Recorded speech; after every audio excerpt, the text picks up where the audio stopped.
तो हम लोग बात करेंगे आज सीटेट की, जो कि 1 to 5 का पेपर है। और हम लोग प्रीवियस ईयर के क्वेश्चन पेपर सॉल्व कर रहे हैं और ईवीएस के कई सारे प्रीवियस ईयर के क्वेश्चन पेपर हमारे इसी चैनल में पड़े हुए हैं, आप लोग देख लीजिएगा। तो 1 to 5 का ये पेपर है, जो कि हमारा ये 4 फरवरी 2023 को हुआ था। 4 फरवरी 2023 का ये प्रीवियस ईयर का क्वेश्चन पेपर है। तो थोड़ा इसका क्राइटेरिया समझ लेते हैं, कितने मार्क्स आते हैं, कितने का टोटल होता है हमारा। तो देखिए यहाँ पे दिया गया है 150 मार्क्स का टोटल होता है हमारा, और एवरी क्वेश्चन इन 30 मार्क्स के होते हैं और 30 ही क्वेश्चन होते हैं हमारे। कितने 5 सब्जेक्ट होते हैं। एक होता है सीडीपी, शिक्षण शास्त्र, बाल विकास एंड शिक्षण शास्त्र, एंड दूसरा होता है लैंग्वेज का, और तीसरा भी लैंग्वेज होता है Hindi and English, and math का, फिर ईवीएस का। तो सभी के ही 30 क्वेश्चन हमारे सीडीपी के आते हैं और 30 ही हमारे लैंग्वेज के आते हैं। और सेकंड लैंग्वेज जो होती है उसकी भी 30। जिसको संस्कृत लेना है वो संस्कृत चूज़ करता है, और जिसको इंग्लिश चूज़ करना होता है वो चूजेबल सब्जेक्ट होता है। या हमारा सेकंड लैंग्वेज जो होती है हमारी, या इंग्लिश ले सकते हैं या संस्कृत ले सकते हैं, बट फर्स्ट जो सब लैंग्वेज है हिंदी, वो कॉमन रहती है। तो सभी इसके 30 क्वेश्चन होते हैं और मैथ के भी 30 क्वेश्चन आते हैं और ईवीएस के 30 क्वेश्चन आते हैं, जो कि 30 क्वेश्चन और 30 एक नंबर के होते हैं, यानी 30 क्वेश्चन हमारे 30 अंक के होंगे। तो टोटल मिला के हमारा 150 नंबर का पेपर होता है। और ये हमारी 2.5 घंटे का पेपर होता है, यानी कि 150 मिनट। ये देखिए ऊपर दिया गया हुआ 2.5 घंटे का पेपर है हमारा। कुछ स्क्रीनशॉट ले सकते हैं आप, ठीक है। तो बढ़ते हैं, पहला क्वेश्चन है, पहला सब्जेक्ट हमारा चाइल्ड डेवलपमेंट एंड पेडागोजी, बाल विकास एंड शिक्षा शास्त्र। पहला क्वेश्चन है, विकास के बारे में से कौन सा कथन सही नहीं है। विकास के बारे में कौन सा कथन सही नहीं है, ये चेक करना है, ये बड़ा ध्यान देना है, इसमें नहीं है पूछा गया है। बच्चे विभिन्न दरों पर विकसित होते हैं। ऑप्शन बी है हमारा, विकास अपेक्षाकृत क्रमिक होता है। ऑप्शन सी है, आनुवंशिकता विकास का एकमात्र कारण। ऑप्शन डी है, विकास निरंतर रूप से होता है। तो सही आंसर है इसका ऑप्शन नंबर सी, यानी कि ये heredity is the only cause of development, आनुवंशिकता विकास का एकमात्र कारण है। पहला क्वेश्चन हो गया। दूसरे क्वेश्चन की ओर बढ़ते हैं। दूसरा क्वेश्चन है हमारा इस प्रकार, सीडीपी के 30 क्वेश्चन होंगे हमारे। ये सेकंड क्वेश्चन है, मानवीय क्षमताएं जैसे कि बुद्धि, समस्या समाधान और समालोचनात्मक चिंतन का सापेक्ष रूप से विकास के किस क्षेत्र के अंतर्गत अध्ययन किया गया, शारीरिक, संवेगात्मक या संज्ञानात्मक या नैतिक। तो बताइए क्या क्वेश्चन इसका आंसर होगा। तो इसका आंसर है हमारा आंसर नंबर सी, कॉग्निटिव, यानी कि संज्ञानात्मक, ठीक है। नीचे एक्सप्लेन किए गए हैं सारे क्वेश्चन के आंसर, तो आप लोग देख लीजिएगा। ये पूरा पेपर मैं सॉल्व करा रही हूँ, नहीं तो फिर टाइम लगेगा, तो आप अपना चेक कर लीजिएगा। बढ़ते अगले क्वेश्चन की ओर। क्वेश्चन नंबर है थर्ड, बच्चे केवल औपचारिक स्कूली शिक्षा द्वारा ही कौशल, मूल्य और रीतियाँ ग्रहण करते हैं। देखिए पहला, आप जहाँ भी केवल लिखा हो तो सबसे पहले समझ लीजिए निगेटिव टैग वर्ड है, तो इसी से आपका ही आंसर समझ में आ जाता है। फिर इसका रीज़न क्या कहता है, बच्चों का सामाजिकरण एक सरल व रेखीय प्रक्रिया है। ऑप्शन दिए गए हैं, ए और आर दोनों सही हैं और आर ए की सही व्याख्या करता है। ऑप्शन बी है, ए और आर दोनों सही हैं लेकिन आर ए की सही व्याख्या नहीं करता है। ऑप्शन सी है, ए सही है लेकिन आर गलत है। ऑप्शन डी है, ए और आर दोनों गलत है। बिल्कुल डी नंबर सही होगा, क्योंकि ये जो केवल लगाया हुआ है ये निगेटिव होता है, तो ये गलत हो गया। और इसमें लिखा है बच्चों का सामाजिकरण एक सरल व रेखीय प्रक्रिया है, ये ऐसा नहीं है, तो ठीक है। तो इसका सही आंसर होगा option number D, option number D, यानी कि ए और आर दोनों गलत हैं। ये एसेशन एंड ये रीज़न वाले क्वेश्चन आपके बहुत पूछे जाते हैं, तो इसको थोड़ा ध्यान से पढ़िएगा। और हाँ, जो आपके प्रीवियस ईयर के क्वेश्चन पेपर होते हैं, ये इससे मोस्टली क्वेश्चन रिपीट होते हैं, इसलिए पीवाईक्यू जो है आपको सॉल्व करना बहुत ही ज़रूरी है। अगर आपके 90 नंबर आप बिना पढ़े ही केवल प्रीवियस ईयर क्वेश्चन सॉल्व करके ही ला सकते हैं, और जो पढ़ने वाले हैं तो वो फिर ला ही सकते हैं, ठीक है। तो बढ़ते अगले क्वेश्चन की ओर। क्वेश्चन नंबर 4 क्या कहता है, एज पर द जीन पियाजे, individual continuously keep searching for a solution to achieve the state of. Jean पियाजे के अनुसार व्यक्ति किस अवस्था को प्राप्त करने के लिए समाधान की निरंतर खोज करने में लगा रहता है, अकॉर्डिंग टू जीन पियाजे। तो है, पहला है संतुलन, दूसरा असंतुलन, तीसरा है आत्मसात्करण, चौथा है अकोमोडेशन यानी कि समंजन। तो जीन पियाजे के अनुसार, जीन पियाजे की थ्योरी एक बार देख लीजिएगा, उससे आपको क्वेश्चन काफ़ी समझ में आ जाएंगे। चौथे का है पहला नंबर यानी कि संतुलन, इसमें नीचे एक्सप्लेन किया गया है बहुत अच्छे से। तो प्लीज़ अगर किसी को स्क्रीनशॉट लेना तो आप लोग ले सकते हैं। बढ़ते अगले क्वेश्चन के। क्वेश्चन नंबर 5, परिकल्पनात्मक निगमनात्मक तर्क किस चरण की विशिष्ट विशेषता है? ऑप्शन ए है संवेदी गत्यात्मक चरण, ऑप्शन बी है औपचारिक संक्रियात्मक चरण, ऑप्शन सी है पूर्व संक्रियात्मक चरण, ऑप्शन डी है मूर्त संक्रियात्मक चरण। तो इसका आंसर है option number B. Option number B, औपचारिक यानी कि फॉर्मल ऑपरेशनल स्टेज, औपचारिक संक्रियात्मक चरण। ठीक है, पियाजे के जीन विकास की कितनी स्टेजेस है? 4 स्टेजेस है। तो सारी स्टेजेस भी पूछ लेता है ये कि जन्म से 2 वर्ष की स्टेज को क्या कहते हैं, 2 से 7 वर्ष की स्टेज को क्या कहते हैं, या 7 to 11 वर्ष की एज को स्टेज को क्या कहते हैं, एंड 4 है 11 से प्लस वर्ष की यानी कि ईयर की स्टेज को आप क्या नाम देते हैं? तो इनके नाम भी याद करना बहुत ही ज़रूरी है, पूछ लेता है प्राइमरी में। क्वेश्चन नंबर 6 में आते हैं। क्वेश्चन नंबर 6 है जीन पियाजे के संज्ञानात्मक विकास के सिद्धांत के अनुसार किस अवस्था में बच्चे अनैच्छिक सहज क्रियाओं से ऐच्छिक क्रियाओं की ओर बढ़ना आरंभ करते हैं? पहला है सेंसरी मोटर, दूसरा प्री ऑपरेशनल, तीसरा concrete operational and formal operational. तो जीन पियाजे की थ्योरी बहुत ही इंपॉर्टेंट है, बार बार इससे क्वेश्चन आते हैं और यही क्वेश्चन ही हर बार रिपीट होते हैं। तो अगर प्रीवियस ईयर क्वेश्चन सॉल्व करिए और अपना पेपर अपना बहुत अच्छे से बनाइए। ठीक है, तो इसका आंसर होगा ऑप्शन नंबर ए, संवेदी गत्यात्मक। बढ़ते अगले क्वेश्चन की ओर। क्वेश्चन नंबर 7 क्या कहता है? हैंस दुविधा को सुनने के बाद 8 वर्षीय गुरप्रीत कहता है कि हैंस को पैसा चुरा लेना चाहिए क्योंकि उसे इसकी ज़रूरत है। नैतिक तर्क के किस स्तर पर बच्चे सही और गलत का फैसला व्यक्तिगत ज़रूरतों और चाहतों के आधार पर करते हैं? ऑप्शन है आपका punishment and obedience orientation, option B है instrumental relativist orientation, option C है good boy good girl orientation, option D है लॉ एंड ऑर्डर ओरिएंटेशन। तो इसको हैंस की थ्योरी भी बहुत से भी क्वेश्चन बनते हैं। तो इसका सही आंसर है, हम देख लेते हैं option number B. Option number B, यांत्रिक सापेक्षिक अभिमुखता, इंस्ट्रूमेंटल रिलेटिविस्ट ओरिएंटेशन। ठीक है, बढ़ते हैं अगले क्वेश्चन की ओर। क्वेश्चन नंबर 8 क्या लेव, एक जीन पियाजे हो गया हमारा, एक जीन पियाजे हो गया, एक कोहलबर्ग हो गया और एक लेव वाइगॉत्स्की हो गया। ये इनसे क्वेश्चन बहुत पूछते हैं, तो ये 3-4 थ्योरियां हैं, इसको जरूर पढ़ के जाइएगा। लेव वाइगॉत्स्की के सिद्धांत को किस तरह का सिद्धांत माना गया है? मनोविश्लेषणात्मक, सामाजिक, सांस्कृतिक या व्यवहारिक या सूचना प्रसंस्करण। तो लेव वाइगॉत्स्की की जो थ्योरी है, इसी में जो नीचे एक्सप्लेन किया गया ना, केवल आप इसको ही पढ़ लेंगे तो इससे भी आपको बहुत समझ में आ जाएगा। तो इसका आंसर सही है बी, सोशल कल्चर यानी कि सोशियो कल्चर यानी कि सामाजिक और सांस्कृतिक।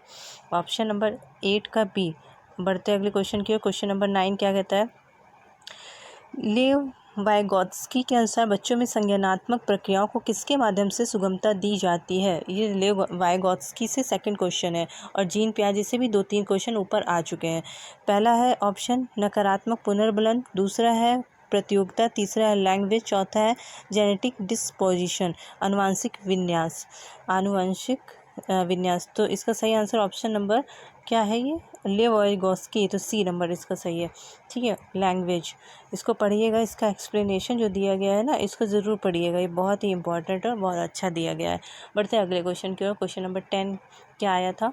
ये 4 फरवरी 2023 का पेपर है आपका। ठीक है, शिक्षा को बाल केंद्रित बनाने के लिए निम्न में से क्या बदलाव ज़रूरी है? पहला है from formative to summative assessment, from rote memorization to activity based learning यानी कि कंठस्थ स्मरण से क्रिया आधारित अधिगम की ओर। तीसरा है खोजी अधिगम में व्याख्यान विधि की ओर। चौथा है लचीले पाठ्यक्रम से मानकीकृत पाठ्यक्रम की ओर। यानी कि शिक्षा को बाल केंद्रित बनाने के लिए में से क्या बदलाव ज़रूरी है? कंठस्थ यानी कि रोट लर्निंग से, ये rote memorization to activity based यानी कि रोट लर्निंग से हटाकर अगर आप बच्चों को एक्टिविटी करके सिखाओगे वो ज़्यादा इंपॉर्टेंट है, तो वही दिया गया है ये। ठीक है, कि रटना नहीं है, उसको करके देखिए, उससे ज़्यादा समझ में आता है बच्चे को। 10वां नंबर हो गया। बढ़ते हैं अगले क्वेश्चन की ओर। 11 क्वेश्चन क्या कहता है? 11 है हमारा हार्वर्ड गार्डनर के बुद्धि के बारे में विचारों के अनुसार। ऑप्शन ए है तार्किक गणितीय बुद्धि, बुद्धि का सर्वोत्तम प्रकार है। ऑप्शन बी दूसरों की भावनाओं को समझने की क्षमता संगीतीय बुद्धि कहलाती है। ऑप्शन सी है बुद्धि के 3 प्रकार हैं, विश्लेषणात्मक, सृजनात्मक और व्यवहारिक।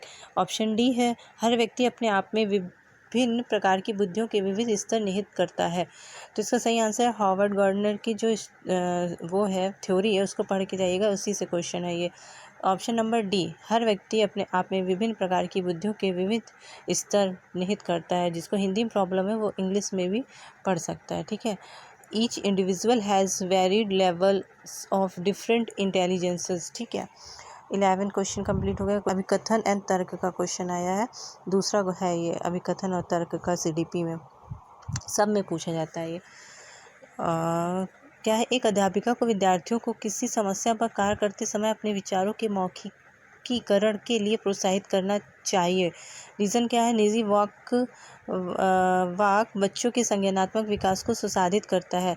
ऑप्शन आपके दिए गए हैं। ऑप्शन नंबर ए है, ए और आर दोनों सही है और आर एक की व्याख्या करता है, आर एक की सही व्याख्या करता है। ऑप्शन बी है, ए और आर दोनों सही है लेकिन आर एक की सही व्याख्या नहीं करता। ऑप्शन सी है, ए सही है लेकिन आर गलत है। ऑप्शन डी है, ए और आर दोनों गलत है। इसका सही आंसर ऑप्शन नंबर ए और आर दोनों सही है और आर एक की सही व्याख्या करता है।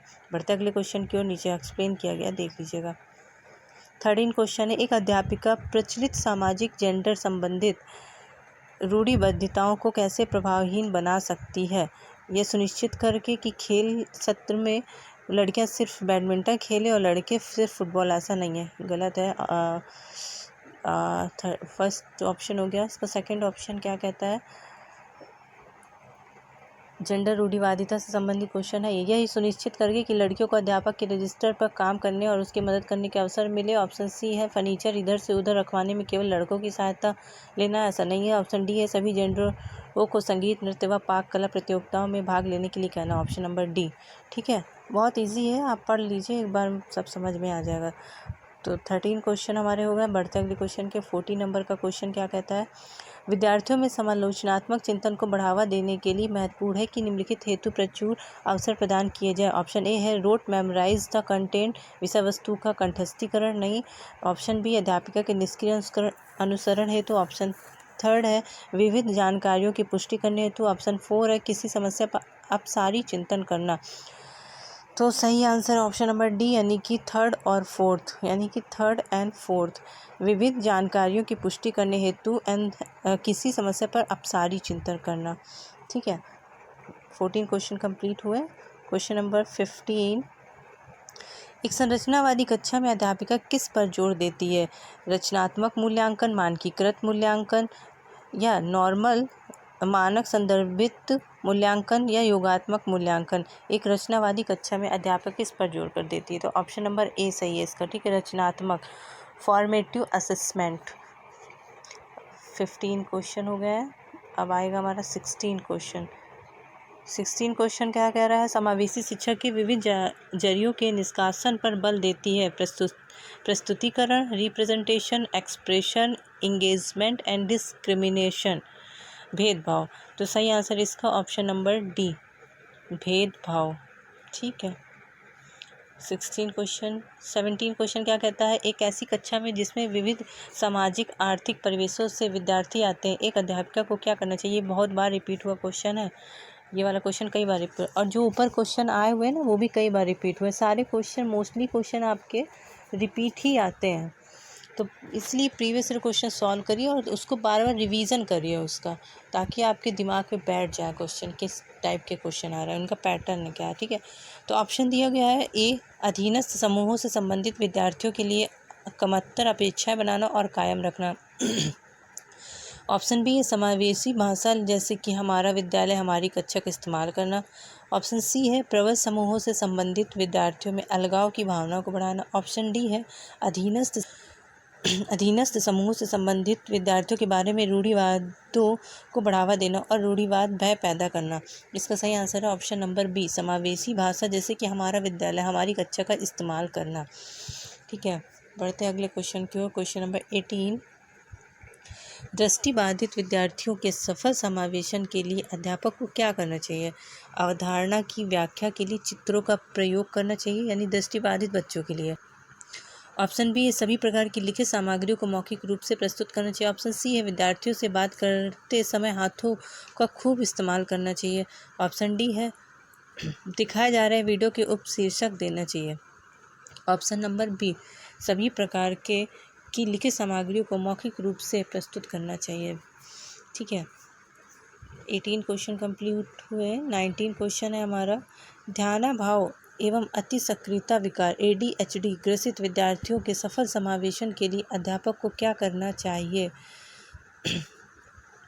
ऑप्शन ए प्रवेश में व्यवधानों को अधिक कर देना चाहिए। ऑप्शन बी है लंबे और जटिल प्रदत्त कार्य देना चाहिए। ऑप्शन सी है विद्यार्थियों को समय प्रबंध और संगठनात्मक आदतों के विकास में सहायता करनी चाहिए। ऑप्शन डी है गैर लचीली विधि और दिनचर्या का इस्तेमाल करते हुए शिक्षण करना चाहिए।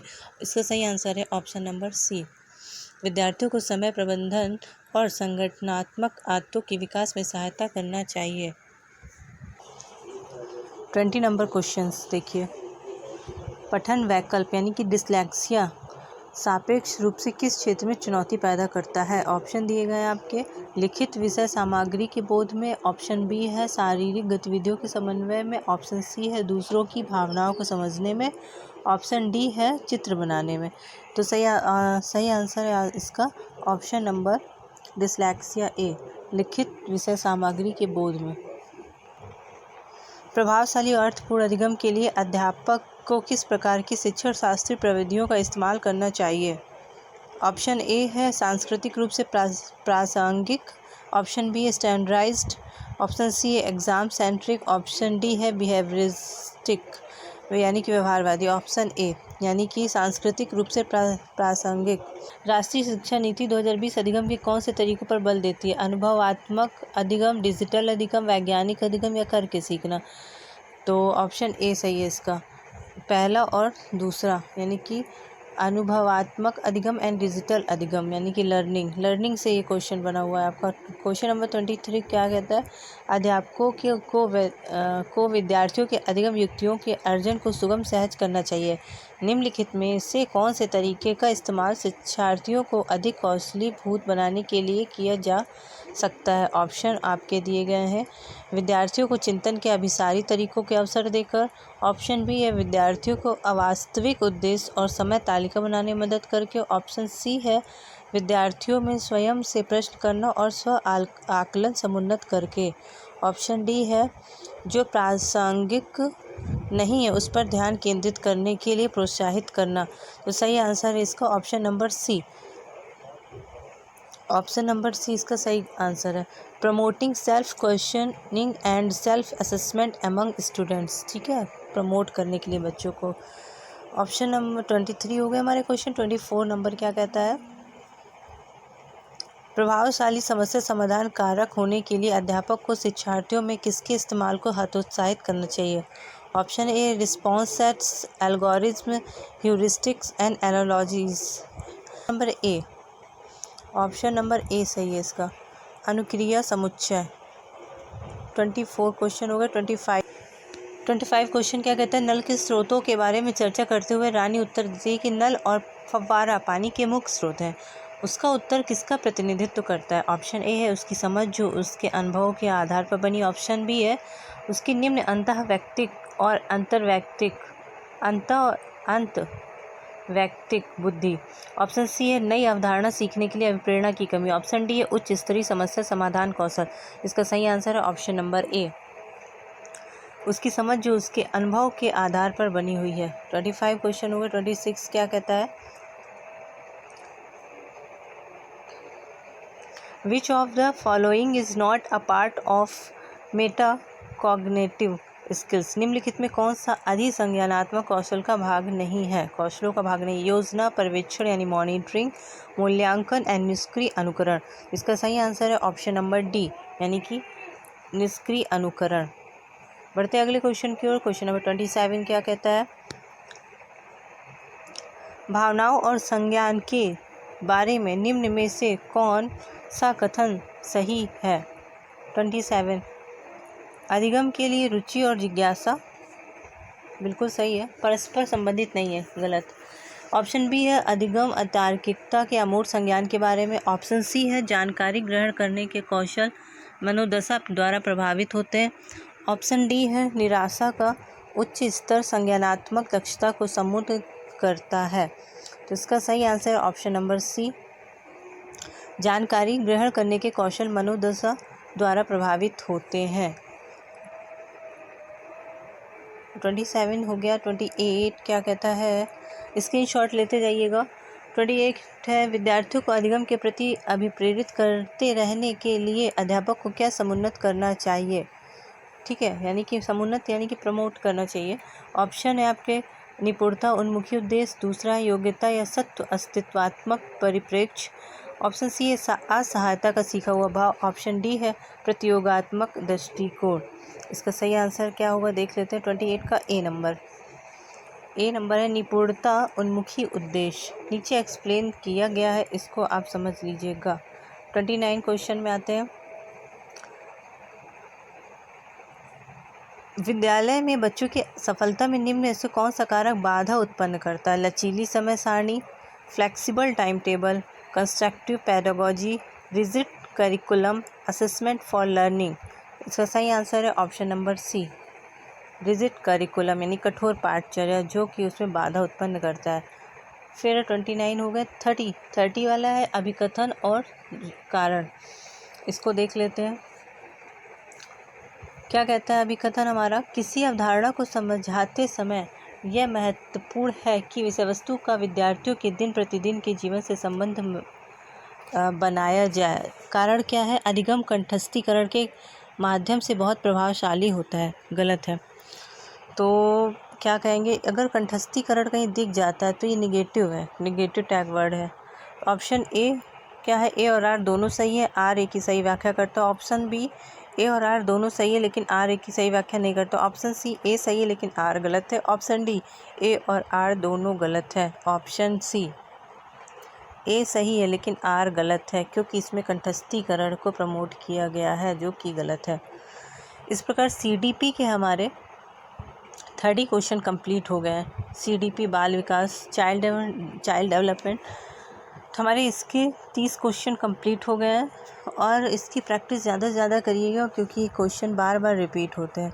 अब देख लेते हैं मैथ का सेक्शन क्या है। मैथमेटिक्स 15 नंबर की पेडागोजी आती है, 15 नंबर के न्यूमेरिकल आते हैं। अगर आप मैथ में अच्छे नंबर स्कोर करना चाहते हैं तो आप प्रीवियस ईयर के क्वेश्चन को बार बार देखिए, उनका रिवीजन करिए, रिपीट होते हुए क्वेश्चन आपको दिखेंगे। आप अगर 6 से 7 प्रैक्टिस सेट या प्रीवियस ईयर क्वेश्चन पेपर लगाओगे तो आप कहोगे कि हाँ वही क्वेश्चन रिपीट हो रहा है। तो ये दिया है मैथ के सवाल, मैं केवल आंसर बता देंगे इसके आपको। पहला है 5/2 माइनस का 2/5 बराबर है। इसको देखिए नीचे सॉल्व किया गया है, इसका आंसर बस बताते जाएंगे हम। ऑप्शन नंबर ए, ठीक है। क्वेश्चन नंबर दूसरा क्या कहता है, 15 नंबर की जो पेडागोजी आती है मैथ में, अगर किसी जिसको मैथ कमज़ोर है तो वो पेडागोजी केवल पढ़ ले तो 15 नंबर कवर हो जाएंगे उसके। ऑप्शन सेकंड नंबर क्या कहता है हमारा, 5 अंकों वाली सबसे बड़ी संख्या और 3 अंकों वाली सबसे छोटी संख्या का योगफल। तो 5 अंकों की सबसे बड़ी संख्या क्या होगी, ये 99,999। और 3 अंकों की सबसे छोटी संख्या क्या है हमारी, 3 अंकों की है 100। इन दोनों का क्या कहा गया, योगफल पूछा गया। इजी क्वेश्चन आते हैं, बहुत ही इजी, अगर आप देख लोगे तो आपको आ जाएगा। तो 99,999 और 100 को जोड़ दिया तो ये आपका आंसर आ गया। ऑप्शन नंबर डी, ठीक है, ऑप्शन नंबर डी। ये 2 क्वेश्चन। तीसरा क्वेश्चन क्या कहता है, 11 सही 1/4 मीटर लंबे तार के एक रोल से 3/4 मीटर लंबे तार के कितने टुकड़े काटे जाते हैं। रिपीटेड क्वेश्चन है, बहुत ही रिपीट हुआ क्वेश्चन है। तो देखिए कैसे इसको एक्सप्लेन किया गया है। एक रोल में तार की लंबाई दी गई है, उसके बाद काटे जाने वाले टुकड़ों की ये, फिर इसको इसमें बटे कर दिया है, ये संख्या ऊपर चली गई, इसका इसमें गुणा हो गया है। तो 45 × 4 एंड 3 × 4 बराबर, सॉल्व किया तो 4 से 4 कट गया और 15 × 45 आंसर आ गया इसका। ऑप्शन नंबर ए, ठीक है, ऑप्शन नंबर ए 15 इसका सही हो गया। बढ़ते अगले क्वेश्चन नंबर 4 क्या कहता है, 1300 + 13 इकाई + 13 दहाई - 1000 बराबर है, किसके बराबर है। देखिए ये इस तरह सॉल्व किया है। 1300 लिख लिया, प्लस 13 लिख लिया, प्लस 113 दहाई यानी कि 13 दहाई, इकाई दहाई, 130 माइनस का 1000 सॉल्व कर दिया तो 443। ऑप्शन नंबर सी इसका सही है। क्वेश्चन नंबर 5वां क्या कहता है, यदि 0.239 प्लस 2.93 माइनस का 1.29 इक्वल टू 3.92 माइनस का के है तो के में क्या जोड़ा जाए कि 3 के बराबर हो जाए। तो देखिए यहाँ पे एक्सप्लेन किया गया है, इसको देख लीजिएगा। इसका आंसर सही है डी। देख लेते हैं क्या कहता है। सारी जो संख्या जैसा दिया गया है वैसा लिख लिया है। 2.39 ये पूरी लाइन वैसी लिख ली गई जैसे यहाँ पे ऊपर दिया गया है, ठीक है। इसके बाद इसने इसको सॉल्व किया है। पहले प्लस प्लस सॉल्व करेंगे, फिर माइनस को सॉल्व करेंगे। इस प्रकार के का मान आ जाएगा। ये देखिए इजी है। के का मान जैसे एक्स का मान निकालते हैं वैसे के का मान निकाल के इसको सॉल्व कर दिया। क्वेश्चन नंबर 5वां हो गया। क्वेश्चन नंबर 6वां में केवल क्वेश्चन देख लीजिए किस टाइप के आते हैं मैथ के, और यही डिजिट बस चेंज होगी, यही क्वेश्चन आएंगे। सेम पैटर्न के क्वेश्चन मिलेंगे, केवल डिजिट चेंज होगी आपकी, ठीक है। तो क्या है 60 एंड 72 तथा 84 के सबसे छोटे सार्वगुणज और सबसे बड़े सार्वगुणनखंड का योगफल क्या है। तो पहले एलसीएम निकाल लिया, सार्वगुणज यानी कि एलसीएम निकाल लिया, और सार्वगुणनखंड यानी कि एचसीएफ निकाल लिया इन दोनों का। और फिर ये देखिए इसके बाद इसको सॉल्व किया तो ये आंसर आ गया, ठीक है। तो इसका आंसर नंबर बी सही है इस क्वेश्चन का। क्वेश्चन नंबर 7 क्या करता है, केवल डिजिट चेंज होगी, बाकी आपके क्वेश्चन रिपीट होते हैं, इसलिए आप इन्हीं क्वेश्चन की प्रैक्टिस करिएगा तो आपके क्वेश्चन सॉल्व हो जाएंगे। क्वेश्चन नंबर 7 क्या कहता है, रमा के पास केवल 50 और 100 के नोट हैं। यदि उनके पास नोटों की कुल संख्या 25 और 1600 का धन है तो उसके पास 50 और 100 के नोटों की संख्या क्रमशः A B C and D 4 option दिए गए हैं। इसका सही आंसर है ऑप्शन नंबर डी, ठीक है। 18 एंड 7। 7वां क्वेश्चन 8वां क्वेश्चन देख लेते हैं। सविता विद्यालय की एक गोष्ठी में 9:30 AM से 15 मिनट पहले पहुंची। वह अपने सहकर्मी से आधा घंटा पहले पहुंची, जो कि इस गोष्ठी के लिए 35 मिनट की देरी से पहुंची। इस गोष्ठी का निर्धारित समय क्या था। तो ऑप्शन दिए गए आपके। इसका सही आंसर है option number B 9:10 AM 9:10 AM यानी कि सुबह। देखिए कैसे सॉल्व किया है इसने, देख लीजिए यहाँ पे ये दिया हुआ है, ठीक है। ऑप्शन बी हो गया। 10वां क्वेश्चन देख लेते हैं, 9 क्वेश्चन देख लेते हैं। किसी विद्यालय में 28 कमरे हैं और प्रत्येक कमरे में 6 पौधे हैं। प्रत्येक पौधे के लिए प्रतिदिन 180 ml पानी की आवश्यकता है। यदि एक बोतल में 840 ml पानी भरा हुआ है तो ऐसी कितनी बोतलों की आवश्यकता होगी जिससे कमरों के सभी पौधों को 3 दिन पानी दिया जा सके। Option A 108। इसका सही आंसर है 108। ये नीचे एक्सप्लेन किया गया है, इसको देख लीजिएगा, या स्क्रीनशॉट लेना है तो स्क्रीनशॉट ले लीजिए। और डिजिट ही चेंज होती है, क्वेश्चन का पैटर्न यही रहता है। अगर आप इसी तरह के क्वेश्चन सॉल्व करेंगे तो आप मैथ में भी अच्छा स्कोर कर लेंगे। और इसकी जो पैडागोजी 15 नंबर की आती है, अगर किसी को कैलकुलेशन में प्रॉब्लम है तो वो केवल पैडागोजी ही सॉल्व करे, उसमें भी आपको नंबर मिल जाएंगे। 9 क्वेश्चन हो गए। 10वां क्वेश्चन क्या कहता है। 10वां क्वेश्चन है, एक आयत और एक वर्ग के परिमाप बराबर है। वर्ग का परिमाप 48 सेंटीमीटर और आयत की चौड़ाई वर्ग की भुजा से 4 सेंटीमीटर कम है, ठीक है। तब आयत का क्षेत्रफल होगा। तो ऑप्शन आपके दिए गए हैं। ऑप्शन है, इसको देख लीजिए, इसका सॉल्व यहाँ पे दिया गया है सॉल्यूशन। ये आयत का परिमाप 4 इंटू भुजा, आयत का परिमाप दिया 48 सेंटीमीटर, 4 इंटू भुजा निकाल लेंगे, इसके बाद आयत की चौड़ाई निकाल लेंगे। इस प्रकार आपका सही आंसर होगा ऑप्शन नंबर ए, ठीक है। देखिए 11 नंबर देख लेते हैं। 11 नंबर क्वेश्चन क्या कहता है,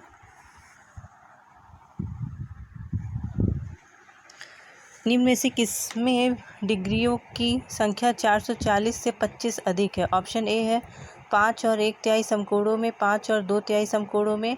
ऑप्शन सी है 5 और 1 आधे समकोण में। ऑप्शन डी है 5 और 1 छठांश समकोणों में। तो ये आपका सॉल्यूशन दिया हुआ है। इसका सही आंसर ऑप्शन नंबर डी 5 और 1 छठांश समकोणों में।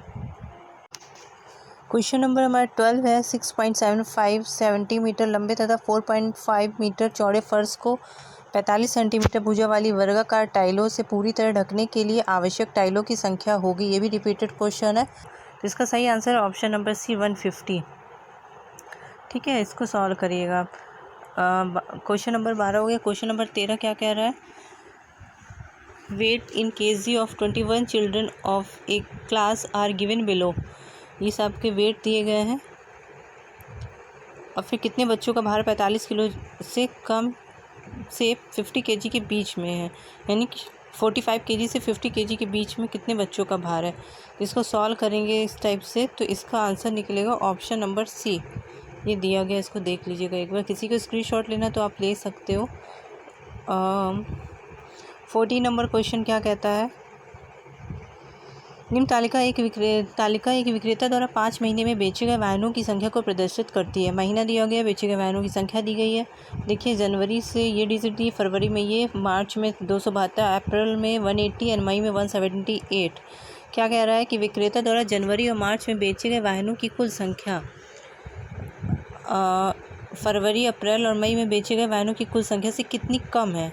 ठीक है, इसको जब सॉल्व करेंगे तो आंसर आएगा इसका ऑप्शन नंबर बी 179।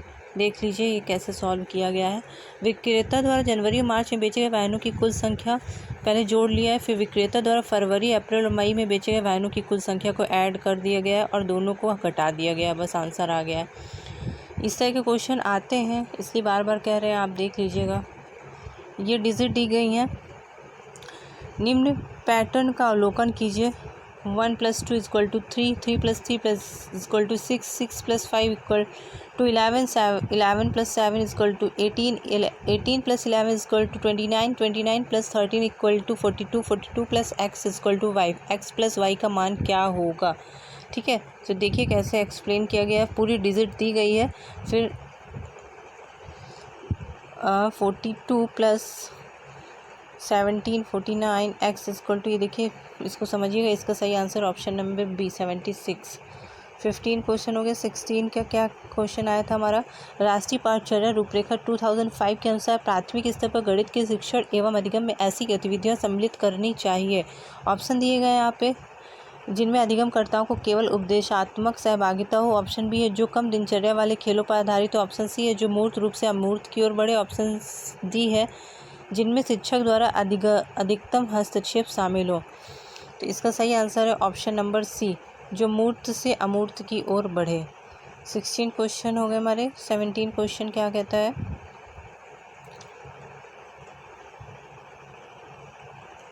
जब 7.37 और 7.4 में से बड़ी संख्या पहचानने के लिए कहा गया, तब बच्चों के लिए एक समूह ने 7.37 को 7.4 से बड़ी संख्या बताया।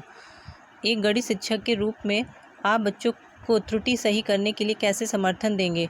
ऑप्शन ए है दशमलव संख्याओं को निरूपित करने के लिए स्थानीय मान की प्रणाली को अबेकस जैसी हस्तकौशल सामग्री के उपयोग द्वारा समझाइए। ऑप्शन बी है दशमलव संख्याओं के प्रसारित रूप को श्यामपट्ट पर लिखिए और विद्यार्थियों को अपना उत्तर सही करने के लिए कहिए। ऑप्शन सी है अभ्यास के लिए समान प्रकार के अधिक उदाहरण दीजिए। ऑप्शन डी है विद्यार्थियों को पाठ्यपुस्तक देखने के लिए और प्रक्रिया समझने के लिए कहिए। सही आंसर है इसका ऑप्शन नंबर ए। दशमलव संख्याओं को निरूपित करने के लिए स्थानीय मान की प्रणाली को अबेकस जैसी हस्तकौशल सामग्री के उपयोग द्वारा समझाइए। क्वेश्चन नंबर 18 क्या कहता है? क्लास 3 के विद्यार्थी ने योग के प्रश्न को निम्नलिखित प्रकार से हल किया। 5128 + 2707 = 78215। अपनी त्रुटि को ज्ञात करने में विद्यार्थियों की सहायता करने के लिए सर्वाधिक उपयुक्त युक्ति कौन सी है? ये पेडागोजी आती है 15 नंबर की, मैथ में वही है। अगर आप पेडागोजी भी कंप्लीट कर लेते तो आपके 15 नंबर कहीं नहीं गए। और बहुत बेसिक से क्वेश्चन आते हैं जिसमें सॉल्व करना पड़ता है, कैलकुलेशन की ज़रूरत पड़ती है। अगर आप उन क्वेश्चन को बार बार देखेंगे, प्रैक्टिस करेंगे तो कुछ तो आपके सवाल बन ही जाएंगे। तो ऑप्शन ए है इसका विद्यार्थियों को उसका उत्तर अपने सहपाठियों के साथ जांचने के लिए कहें। ऑप्शन बी है विद्यार्थी को सन्निकट का उपयोग करके योग ज्ञात कर अपने उत्तर की तुलना करने के लिए कहें। ऑप्शन सी है प्रश्न को दोबारा करके विद्यार्थी को अपना उत्तर जांचने के लिए कहें। ऑप्शन डी है विद्यार्थी को कैलकुलेटर का उपयोग करने के लिए कहें। तो आपका 18 क्वेश्चन का सही आंसर है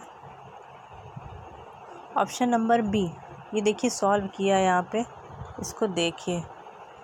ठीक है, फिर 19 क्वेश्चन है हमारा, निम्नलिखित में कौन सा प्राथमिक कक्षाओं में एक शिक्षण के साधन के रूप में टाइलिंग का सबसे उपयुक्त उपयोग निरूपित करता है। ऑप्शन ए है हमारा ज्यामिति में क्रियाविधिक अधिगम को विकसित करने के लिए, ऑप्शन बी है कोणों को मापने के लिए, ऑप्शन सी है ज्यामितीय आकृतियों के उपयोग से पैटर्न बनाने के लिए, ऑप्शन डी है स्थानीय मान की अवधारणा को विकसित करने के लिए।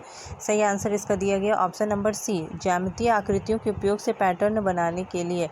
19 क्वेश्चन 20 क्वेश्चन है, NEP यानी कि राष्ट्रीय शिक्षा नीति 2020 प्रत्येक विषय में पाठ्यक्रम की विषय वस्तु को कम करने पर विचार कर रही है ताकि परीक्षा में विद्यार्थियों को प्राप्तांकों को सुधारा जा सके, कक्षा में धीमी गति से सीखने वाले शिक्षार्थियों को प्रदर्शन सुधारा जा सके। ऑप्शन सी है पाठ्यक्रम को पूरा करने में शिक्षकों के भार को कम किया जा सके।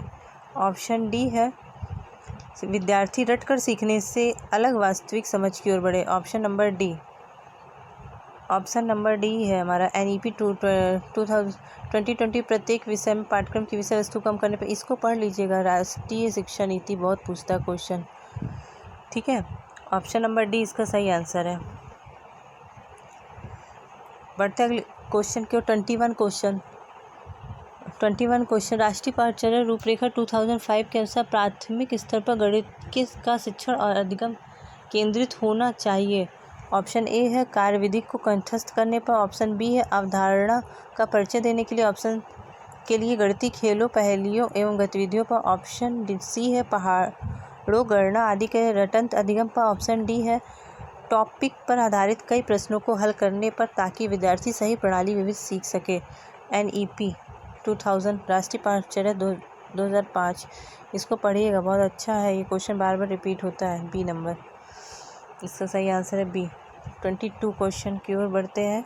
22 है राष्ट्रीय शिक्षा नीति 2020 के अनुसार NCFSE का मतलब क्या है, इसका फुल फॉर्म पूछा गया है। इसका फुल फॉर्म है option number A national curriculum framework for school education, ठीक है। इसका सही, ये फुल फॉर्म पूछा गया है कई बार, इसको देख लीजिएगा। 23 क्वेश्चन कहता है समतल पृष्ठों और वक्र पृष्ठों के बीच अंतर करने में विद्यार्थियों की मदद हेतु निम्नलिखित में से कौन सी विधि सर्वाधिक उपयोगी है। ऑप्शन ए है समतल वक्र पृष्ठों के मॉडल दिखाना, ऑप्शन बी है विभिन्न पृष्ठों की वीडियो दिखाना, ऑप्शन सी है एक पटरे का उपयोग करते हुए त्रिविमीय वस्तु जैसे गोला बेलन घन आदि को लुढ़काकर और फिसलाकर प्रदर्शित करना, ऑप्शन डी है श्याम पट्ट और आकृतियों को बनाना और उनको समतल पृष्ठों और वक्र पृष्ठों के रूप में वर्गीकृत करना। इसका सही आंसर है ऑप्शन नंबर सी, एक पटरे का उपयोग करते हुए एक त्रिविमीय वस्तु जैसे गोला बेलन घन आदि को लुढ़काकर और फिसलाकर प्रदर्शित करना। क्वेश्चन नंबर 24 क्या कहता है, बच्चों के लिए प्राथमिक कक्षा के गणित में सर्वाधिक महत्वपूर्ण है कि गणित कैसे सीखा जाए, निम्नलिखित में से कौन सा उपयुक्त कथन का प्रमाण दे रहे हैं। शिक्षक द्वारा यह बताए जाने के लिए कि किसी एक प्रकार के प्रश्न को कैसे हल करना विद्यार्थियों को प्रतीक्षा करने की आवश्यकता है। ऑप्शन बी है विद्यार्थियों को हल किए गए प्रश्नों को अच्छी तरह से देखने की और कलन विधि को याद करने की आवश्यकता है। ऑप्शन सी है विद्यार्थियों को सीखी हुई कार्यविधियों के सटीक पुनरुत्पादन की अपेक्षा कार्यविधियों की समझ पर ध्यान केंद्रित करने और अत्यधिक महत्व देने की आवश्यकता है। ऑप्शन डी है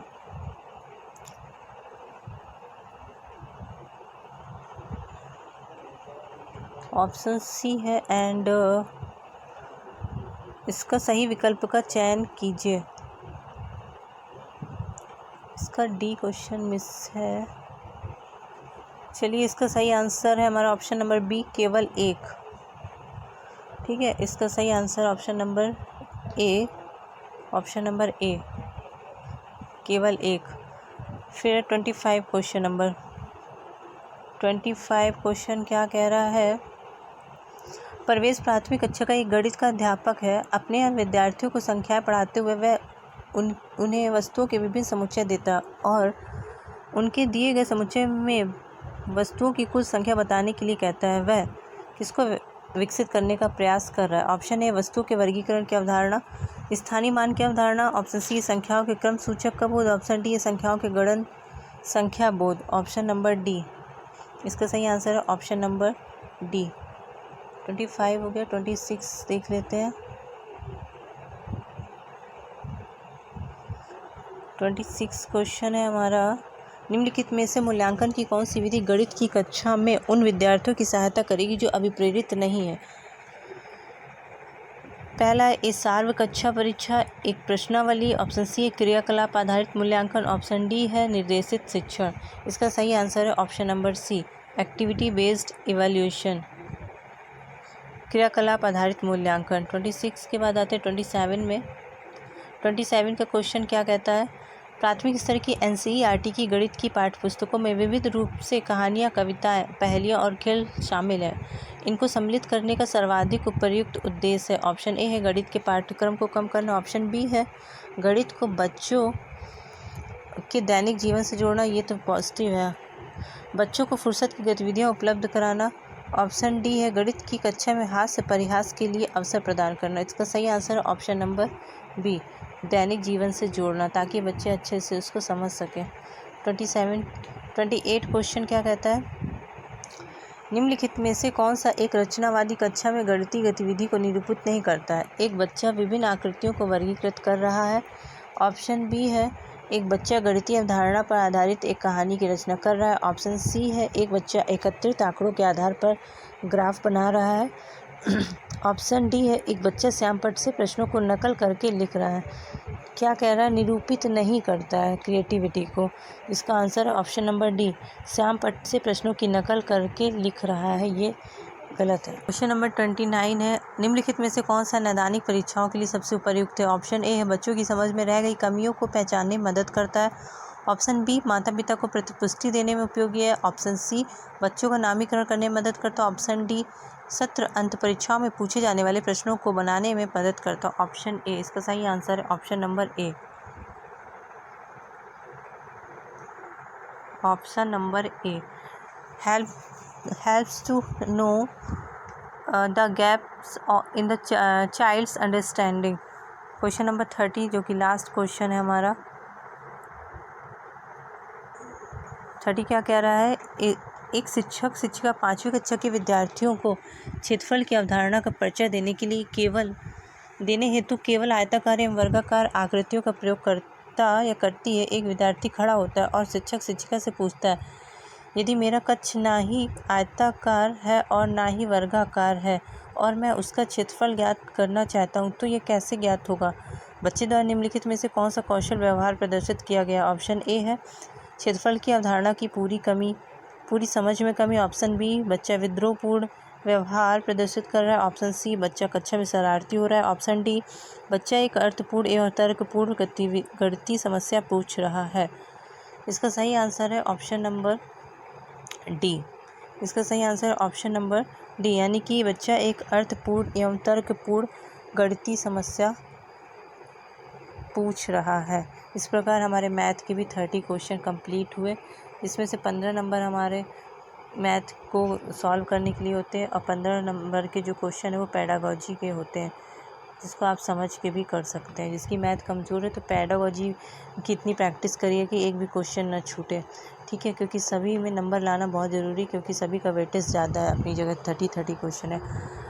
देख लेते हैं इन्वायरमेंटल स्टडी, इसका भी 30 क्वेश्चन आते हैं और 30 मार्क्स के होते हैं। तो कोई भी आप सब्जेक्ट छोड़ नहीं सकते हैं, सब में आपको नंबर लाना ज़रूरी है। इसमें भी इन्वायरमेंट में क्वेश्चन रिपीट होते हैं, इसलिए प्रैक्टिस करिए, बार बार उनका रिवीजन करिए। एक रफ़ कॉपी बना लीजिए, एक नोटबुक बना लीजिए, जो क्वेश्चन नहीं समझ में आ रहे हैं उनको लिख लीजिए, फिर उसको समझिए, ठीक है। तो देखिए पहला क्वेश्चन है, किसी व्यक्ति ने किसी राज्य के ग्रामीण क्षेत्र के लोगों का जीवन शैली का परीक्षण करके अपने विचारों को इस प्रकार व्यक्त किया। यहाँ का रहन सहन साधारण है, लोग खाने की वस्तु जैसे टैपियोका और नारियल को अपने घरों के आंगन में ही उगाते हैं और इनसे बने खाने को चाव से खाते हैं। यह राज्य कौन होना चाहिए, ये भी इम्पॉर्टेंट क्वेश्चन है, ये भी रिपीटेड क्वेश्चन है। Option number A Kerala. देखिए जो नीचे दिया गया है इसको आप पढ़िए, समझिए। असम का प्रमुख व्यंजन मासोरा टैंगा करी है। इसे मछली को धीमी आंच में टमाटर और नींबू से बने शराब के साथ पकाया जाता है। ये क्वेश्चन रिपीटेड है, आप देख के जाइए इसको। क्वेश्चन नंबर दूसरा, मिज़ोरम के जंगलों में की जाने वाली झूम खेती के बारे में नीचे दिए कथनों पर विचार कीजिए। ये भी रिपीटेड क्वेश्चन है। झूम खेती के बारे में। झूम खेती, फसल काटने के पश्चात उस भूमि को खुला छोड़ देते हैं, उस पर कुछ वर्षों तक कुछ भी नहीं उगाया जाता। ऑप्शन बी है, इस भूमि पर उगने वाले बांसों और खरपतवारों को काट कर जला दिया जाता है। ऑप्शन सी है, इसके पश्चात बीज बोने से पहले इस भूमि को गहरा जोता जाता है। ऑप्शन डी है, रासायनिक उर्वरकों और कीटनाशकों का उपयोग आवश्यकता अनुसार किया जाता है। इसका सही आंसर है ऑप्शन ई भी दिया गया है। एक ही खेत में भिन्न भिन्न प्रकार के फसल जैसे मक्का, चावल, मिर्च और सब्जियों का उगाया जाता है। सही कथन इसका ऑप्शन नंबर डी, ABNE। ठीक है। अगला क्वेश्चन है, क्वेश्चन नंबर 3 है। नीचे दी गई पहेली को हल कीजिए। काले काले मोती जैसी छोटी सी पर गोलू है, बारीक पिसी या दरदरी, मैं तीखे स्वाद वाली हूँ, मीठे और नमकीन में दोनों में डाली जाती हूँ, सोचो सोचो कौन हूँ मैं, जल्दी बोलो कौन हूँ मैं। इसका हल है काली मिर्च, इलायची, सरसों या लौंग। सही आंसर है इसका ऑप्शन नंबर ए, काली मिर्च। चौथा क्या कह रहा है, निम्नलिखित में से कौन सा एक अपनी मादा को उसकी गंध से कई किलोमीटर दूरी से पहचान लेती है। रेशम का कीट। ठीक है, सिल्क वॉर्म, रेशम का कीट। क्वेश्चन नंबर 5 क्या कहता है, निम्नलिखित में से उस शहर को चुनिए जहाँ के अधिकांश लोग इलायची और बादाम डाला हुआ गर्म कहवा पीना पसंद करते हैं। रिपीटेड क्वेश्चन है इसलिए बार बार कह रहे हैं। जिसकी कोई तैयारी नहीं तो वो केवल प्रीवियस ईयर क्वेश्चन सॉल्व करे, कोई नोट्स लेने की ज़रूरत नहीं है, उन्हीं की प्रैक्टिस करें, आपके अच्छे मार्क्स आ जाएंगे। श्रीनगर इसका सही आंसर है, श्रीनगर। क्वेश्चन नंबर 6 कह रहा है, किसी व्यक्ति ने किसी राज्य के अधिकांश ग्रामीण क्षेत्रों का भ्रमण किया और वहाँ जिस प्रकार के घरों में लोग रहते हैं उनके ढांचे के बारे में निम्नलिखित विवरण दिया। भारी वर्षा होने के कारण यहाँ के घर ज़मीन से लगभग 3 मीटर से 3.5 मीटर 10 से 12 फीट ऊंचाई पर मजबूत बांस के खंभों पर बने हैं। लोग घर में प्रवेश करने के लिए सीढ़ी का प्रयोग करते हैं और रात के समय सीढ़ी हटा देते हैं। ये घर अंदर से भी लकड़ी के बने हैं और इनकी छतें ढालू हैं। यह राज्य होना चाहिए ऑप्शन नंबर डी, असम। इसका सही आंसर है ऑप्शन नंबर डी, असम। ये घर बहुत पूछा जाता है, इसको देख लीजिएगा। 7वां इसका एक्सप्लेनेशन, इसको ज़रूर पढ़ के जाइएगा। 7वां नंबर है, दिल्ली की टूरिस्ट गाइड में एक मानचित्र दिया गया है। इस मानचित्र के कोने पर लिखा है पैमाना 1 सेंटीमीटर इक्वल टू 990 मीटर। यदि इस मानचित्र पर किन्हीं दो स्थलों के बीच की दूरी 21.2 सेंटीमीटर मापी गई तो इन दो स्थानों के बीच की वास्तविक दूरी निकटतम है। इसको सॉल्व करिए, देखिए इसका सही आंसर है ऑप्शन नंबर बी, 21 किलोमीटर। ठीक है। 8 क्वेश्चन है, निम्नलिखित में से मच्छरों द्वारा फैलने वाले 2 रोगों के युग्म को चुनिए। कौन कौन से मच्छर दिए गए हैं जिनके ये मलेरिया और मियादी बुखार मीन्स टाइफाइड मच्छर से नहीं होता, पानी से होता है। चिकनगुनिया और डेंगू ये होता है। हैजा कॉलरा मक्खी से होता है। मियादी बुखार यानी टाइफाइड गंदे पानी से होता है। डेंगू और हैजा कॉलरा तो मक्खी से होता है। तो इसका सही answer option number B, chikungunya और डेंगू। चिकनगुनिया होता है क्यूलेक्स मच्छर से एंड डेंगू भी क्यूलेक्स मच्छर से ही होता है। क्वेश्चन नंबर 9 है, निम्नलिखित में से पक्षियों का वह युगल मीन्स जोड़ा चुनिए जिनकी दृष्टि श्रेष्ठ होती है और हमारी तुलना में 4 गुनी दूरी को वस्तु को स्पष्ट देख सकते हैं। ये भी बहुत बार रिपीटेड क्वेश्चन है।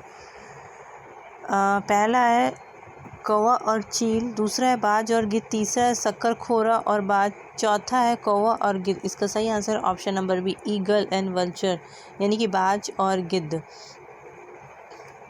क्वेश्चन नंबर 10 क्या कहता है, वह राज्य जहाँ तोरांग का अर्थ जंगल है कौन सा राज्य है। ऑप्शन है मिजोरम, झारखंड, अरुणाचल प्रदेश या छत्तीसगढ़।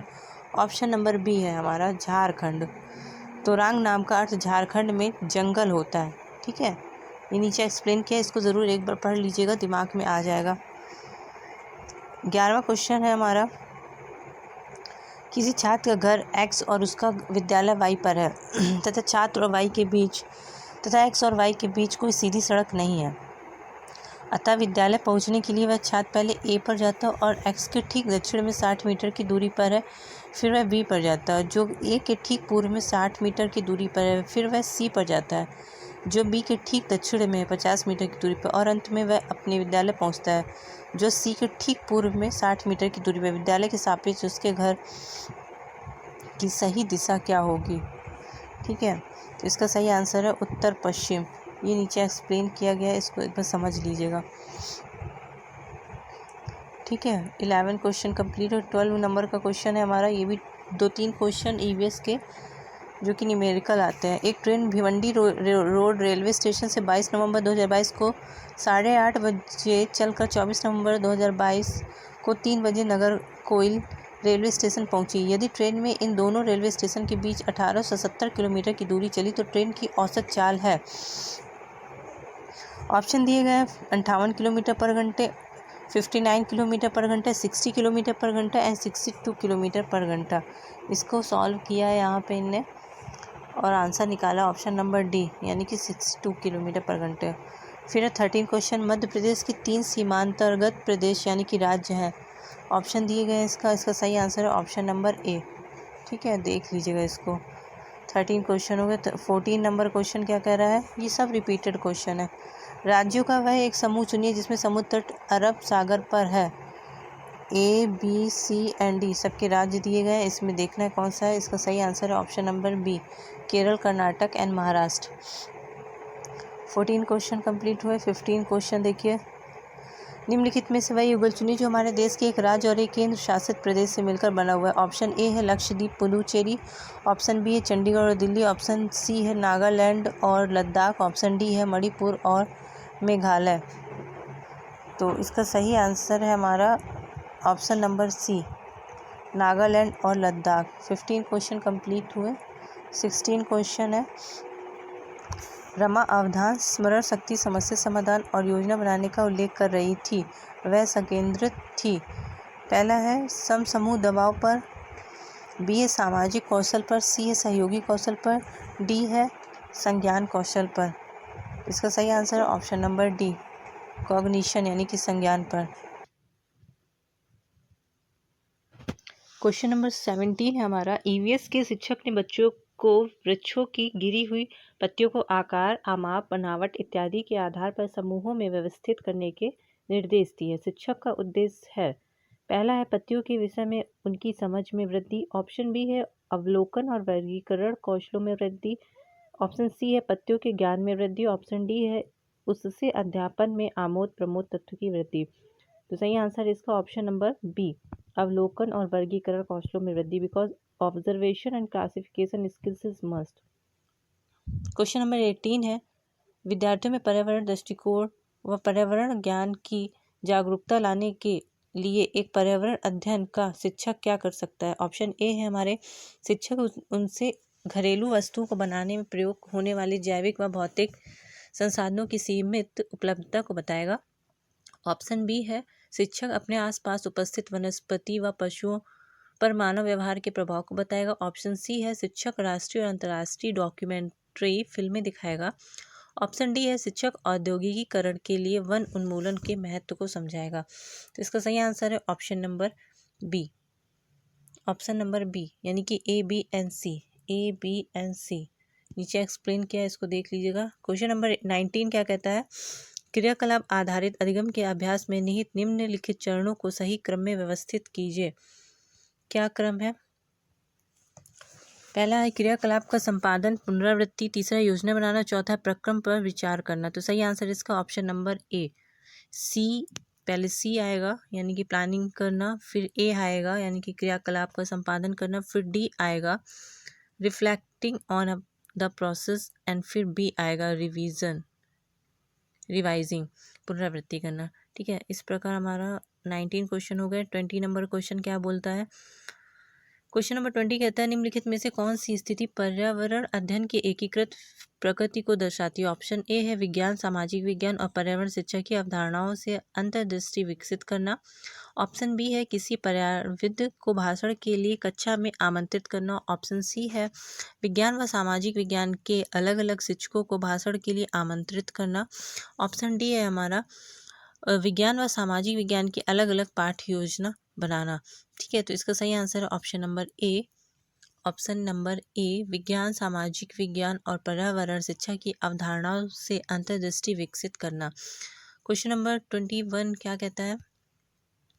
21 है, निम्नलिखित में से पर्यावरण अध्ययन पुस्तक में पहेलियों को सम्मिलित करने के उद्देश्य को पहचानिए।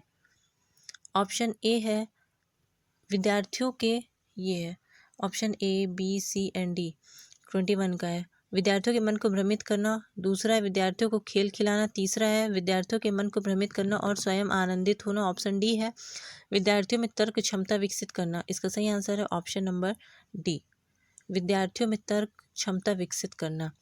बढ़ते अगले क्वेश्चन की ओर। क्वेश्चन नंबर 22 क्या बोलता है? रीमा ने अपने विद्यार्थियों को देश के विभिन्न भागों में मनाए गए विभिन्न त्योहारों के उत्सवों पर जानकारी एकत्र करने का नियत कार्य दिया और उन्हें कक्षा में प्रदर्शित करने के लिए कहा। इस क्रियाकलाप का उद्देश्य है। चार ऑप्शन दिए गए हैं, देखिए पढ़िए और फिर इसका सही आंसर बताइए। पहला है देश के सर्वाधिक लोकप्रिय त्योहारों के विषय में जाना जाए। ऑप्शन बी है हमारे देश में संस्कृति की विविधता के विषय में विद्यार्थियों को संवेदनशील बनाया जाए। ऑप्शन सी है हमारे देश में मनाए जाने वाले विभिन्न त्योहारों का एक रिकॉर्ड बनाए। ऑप्शन डी है विभिन्न त्योहारों को उत्सव रूप में मनाने के लिए विद्यार्थियों को प्रेरित करें। तो सही आंसर है ऑप्शन नंबर बी, हमारे देश में संस्कृति की विविधता के विषय विद्यार्थियों को संवेदनशील बनाया जाए। 22 क्वेश्चन हो गए।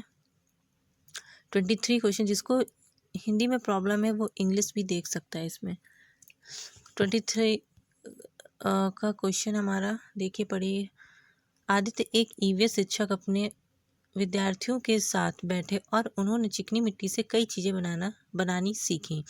एक विद्यार्थी जो अन्य विद्यार्थियों के साथ फर्श पर नहीं बैठ सकती थी, वह कुर्सी पर बैठी और उसने आदित्य और उसके सहपाठियों में चिकनी मिट्टी से विभिन्न वस्तुएं बनानी सीखी।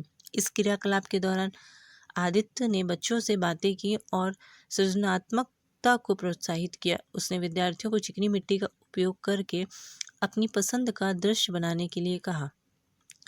प्रत्येक समूह ने एक भिन्न विचार प्रस्तुत किया एवं एक भिन्न दृश्य बनाया। इसके लिए उसने अवसर प्रदान किया। तो ऑप्शन दिए गए हैं यहाँ 4 ऑप्शन है, इसको कौन कौन सही है? Option A and option B विद्यार्थियों को उनकी प्रतिभा प्रदर्शित करने का। ऑप्शन बी है जिससे कि वह अपनी क्षमता को बेहतर कर सके। ऑप्शन सी है विद्यार्थियों में प्रतिद्वंदिता को मन में बैठाना। सही आंसर है ऑप्शन नंबर डी यानी ए एंड बी। बढ़ते अगले क्वेश्चन की ओर। क्वेश्चन नंबर 24 क्या कहता है? यदि आपको ईवीएस में कोई विषय पढ़ाना कठिन लगे तब एक शिक्षक के रूप में आप क्या करोगे? ऑप्शन ए है repeat the main points. Option B है do questioning with students. Option C है read it and teach it. Option D है use strategy of team teaching, यानी स्ट्रेटजी ऑफ टीम टीचिंग, समूह शिक्षण रणनीति का उपयोग करेंगे। सही आंसर इसका ऑप्शन नंबर डी। ठीक है, इसका आंसर है option number D. Option number D क्या कहता? स्ट्रैटेजी के बारे में बोला था, use strategy of team teaching, strategy बनाएंगे अपने टीचिंग के लिए पहले। 25 नंबर क्वेश्चन है हमारा। आरती के विद्यालय में ईवीएस की एक प्रदर्शनी का आयोजन किया गया। आपके अनुसार निम्नलिखित में से कौन सा सर्वाधिक उपयुक्त उद्देश्य है?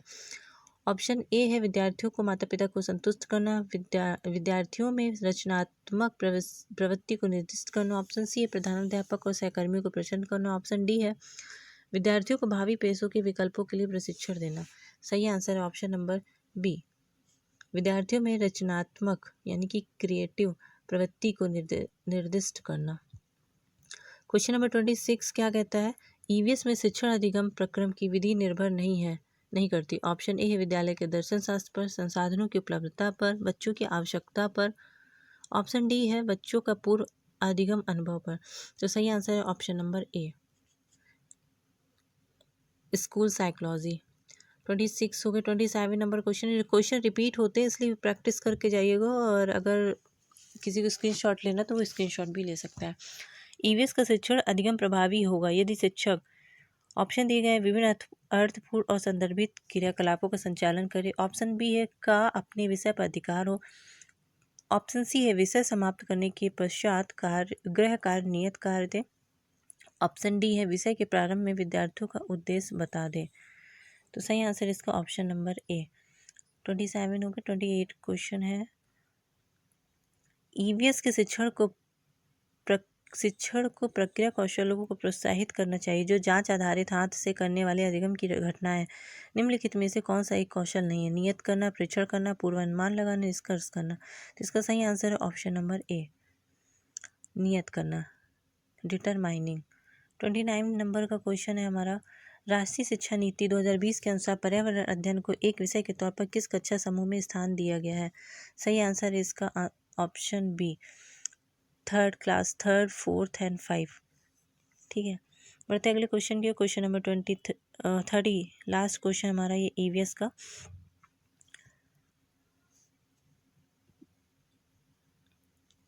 प्राकृतिक संसाधनों की सीमित उपलब्धि को आप एक पर्यावरण अध्ययन शिक्षक होने के नाते अपने विद्यार्थियों को कैसे समझाएंगे? ऑप्शन ए है प्राकृतिक संसाधनों पर एक अच्छी सी पाठ्यपुस्तक के माध्यम से। ऑप्शन बी है प्राकृतिक संसाधनों का एक अच्छा व्याख्यान देके। ऑप्शन सी है किसी पर्यावरण विशेषज्ञ द्वारा भाषण के माध्यम से। ऑप्शन डी है कक्षा में बच्चों को कोयले का टुकड़ा दिखाकर उसकी भविष्य में उपलब्धता एवं उपयोग संबंधी चर्चा करके। तो सही आंसर है इसका ऑप्शन नंबर डी।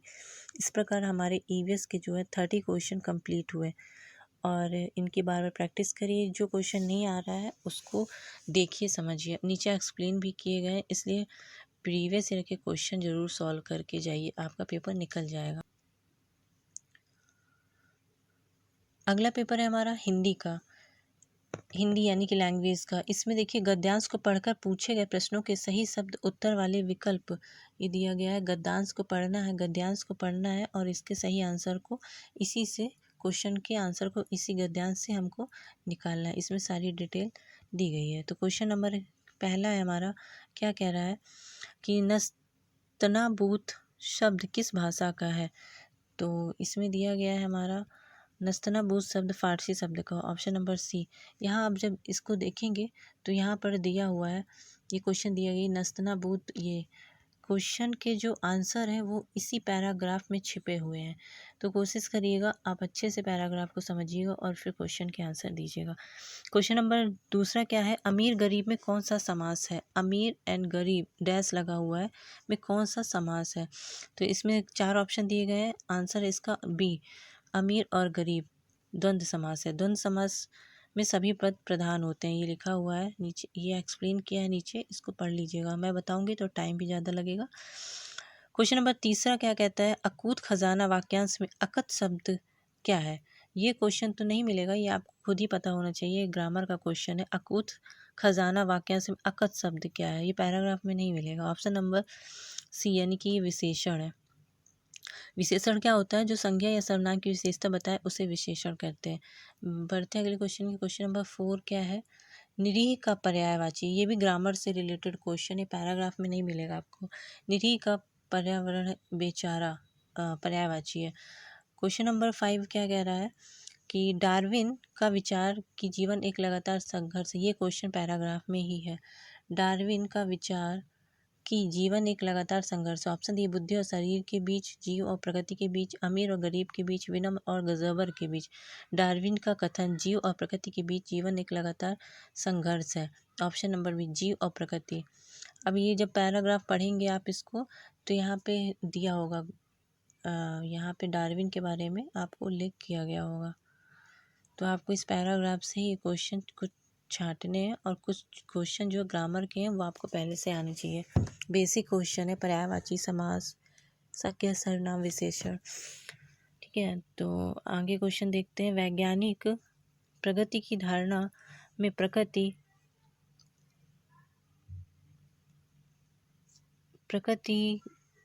प्रकृति मनुष्य के लिए क्या है?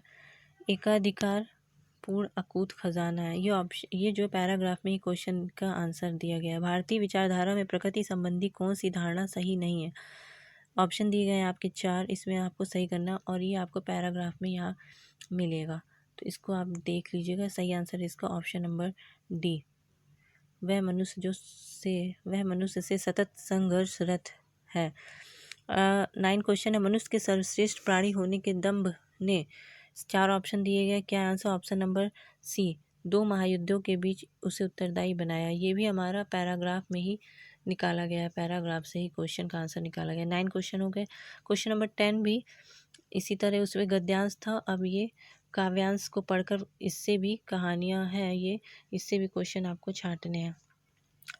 क्वेश्चन पहला है हमारे, अपने हिस्से की धूप, हवा और नमी पर हक जमाते अंतर्मन में कौन सी संधि है। देखिए अब संधि पूछ लिया गया, संधि तो इसमें नहीं दिया होगा, लेकिन ये अगर संधि आप पढ़ोगे तभी आप इसका आंसर लगा सकते हो। तो अंतर्मन में विसर्ग संधि है, अंतर्मन, ये अंतर बिंदी लगी हुई है ना, तो विसर्ग संधि है। ऑप्शन नंबर 11 है, गर्जन तर्जन में कौन सा समास है।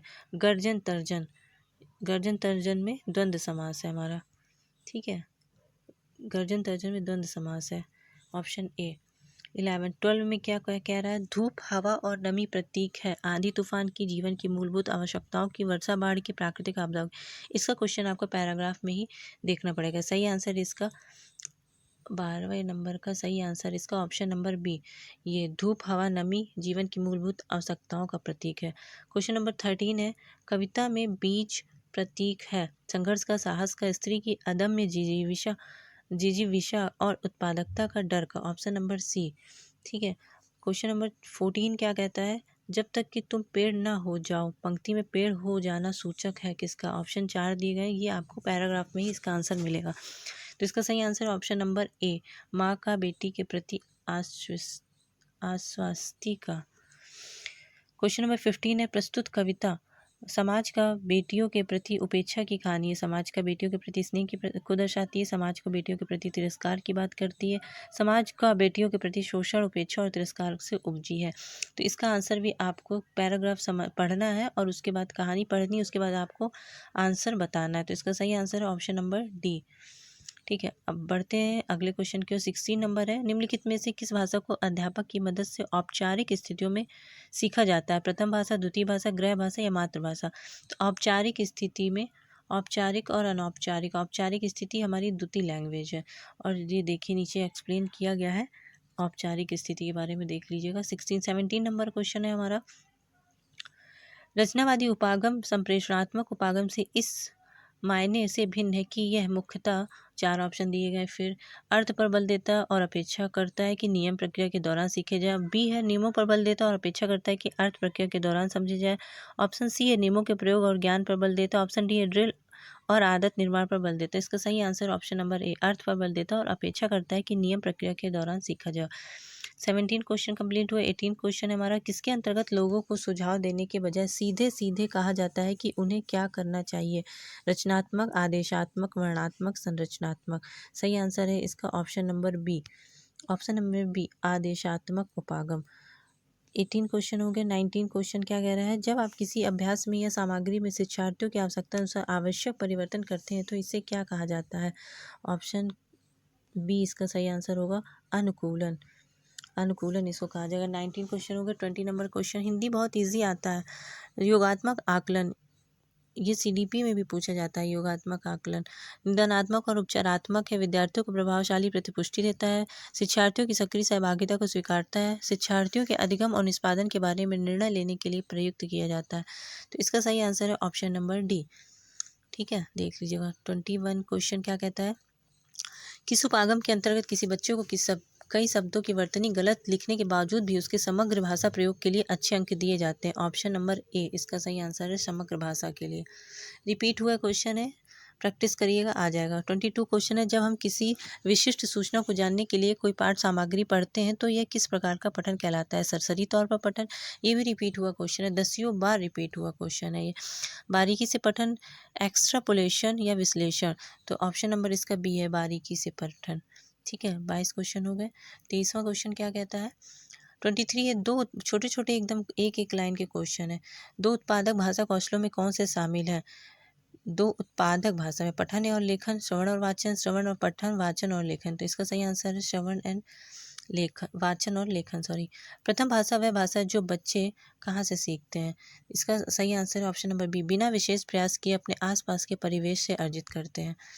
ऑप्शन नंबर 25 नंबर का क्वेश्चन क्या कहता है, निम्नलिखित में से कौन सा ध्वनि का उत्पादन और बोध है। स्वर विज्ञान, आकृति विज्ञान, स्वानिक एंड वाक्य विन्यास। इसका सही आंसर है ऑप्शन नंबर सी, स्वानिकी। 26 क्या कहता है, कौन सा श्रव्य भाषिक ड्रिल का अंश नहीं है। चार क्वेश्चन आंसर ऑप्शन दिए, इसका सही आंसर है ऑप्शन नंबर सी, विद्यार्थी व्याकरणिक नियमों पर ध्यान देते हैं। 27 क्वेश्चन, निम्नलिखित में से कौन सा उपागम मुख्यतः प्रवाह को समुन्नत करता है? ऑप्शन नंबर बी, संप्रेषणात्मक उपागम। 27 हो गया। 28वां क्वेश्चन है हमारा, निम्नलिखित में से कौन सी गतिविधि अर्थ आधारित गतिविधि के अंतर्गत नहीं आएगी? नहीं आएगी पूछा गया है, नहीं आएगी। 4 ऑप्शन दिए गए हैं इसके और आपको पढ़ना है। पाठ के साथ अंतःक्रिया करना, पूर्व ज्ञान का इस्तेमाल करना, पढ़ना और फिर उसी का वृत्तांत दूसरों के सामने सुनाना, प्रत्येक शब्द को पढ़ना। सही आंसर है इसका ऑप्शन नंबर डी, प्रत्येक शब्द को पढ़ना। 28 क्वेश्चन हो गए। 29 क्वेश्चन क्या कहता है, अधिगम योजना के बारे में क्या सही है? लचीलापन का अभाव, अध्यापक केंद्रित, बाल केंद्रित, एक ही तरीके पर आधारित। तो इसका सही आंसर है ऑप्शन नंबर सी, बाल केंद्रित। ऑप्शन नंबर सी, बाल केंद्रित इसका सही आंसर। 30 नंबर क्वेश्चन है, गलतियों का विश्लेषणात्मक अध्ययन क्या कहलाता है? त्रुटि विश्लेषण, तुलनात्मक विश्लेषण, वाक्य विश्लेषण या शब्द विश्लेषण? सही आंसर है इसका ए, ऑप्शन ए, त्रुटि विश्लेषणात्मक। इस प्रकार हमारे हिंदी के भी 30 क्वेश्चन कंप्लीट हुए। 30 क्वेश्चन हमारे हिंदी के कंप्लीट हुए। अगर आप क्वेश्चन की प्रैक्टिस करते हैं प्रीवियस ईयर के, तो आपका पेपर बहुत ही आसानी से निकल जाएगा, ये बार बार कह रहे हैं। और प्रीवियस ईयर क्वेश्चन पेपर कुछ मेरे चैनल में पड़े हुए हैं, तो आप देख लीजिएगा। और नीचे एक्सप्लेन भी किया है, जिसे हिंदी इंग्लिश में प्रॉब्लम है तो वो हिंदी देख ले या इंग्लिश देखे जिसको जिसमें प्रॉब्लम है, क्योंकि एक्सप्लेनेशन दोनों तरह से दिया गया। इस प्रकार हमारे CDP हो गया है, EVS का पेपर हो गया और हिंदी हो गया है और मैथ का क्वेश्चन भी हो गया है। 4 फरवरी 2023 का पेपर है। Okay, thank you so much everyone.